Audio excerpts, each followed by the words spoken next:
সিঁদুরটা পরো। সিঁদুর পরতে হয় কেন? আজকাল তো আর কেউ সিঁদুরই পরে না, না পরে, তবে সব অ্যাঙ্গেল করে সিঁদুর পরে। আমি কিন্তু আবার সবাই না, কিছু কিছু মানুষ অ্যাঙ্গেল করে সিঁদুর পরে। অ্যাঙ্গেল বোঝেন? অ্যাঙ্গেল বোঝেন না? এখানের মায়েরা ভালো, ওই অ্যাঙ্গেল করে পড়ে না, খুবই ভালো। ওই কলকাতায় থাকে তো, ওখানকার দিকের কথা বলছি। অ্যাঙ্গেল মানে এই জায়গাটায় যে সিঁদুরটা পড়ে, এই জায়গাটায় সিঁদুর পড়ে, তারপরে আবার চুলটা চাপা দিয়ে দেয়। কেন বলেন তো?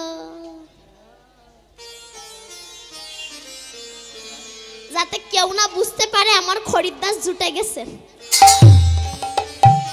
অ্যাঙ্গেল করে সিঁদুর পড়ে। কিন্তু সিঁদুরটা পড়তে হয় কেন? সিঁদুরটা কার রক্ত থেকে তৈরি হয়েছে সেটা পরের কথা। সিঁদুরটা পড়তে হয় তার একটাই কারণ, আমার একজন মালিক আছে। আমি 12 জন নই, আমি 10 জন নই, এর প্রমাণ সিঁদুর।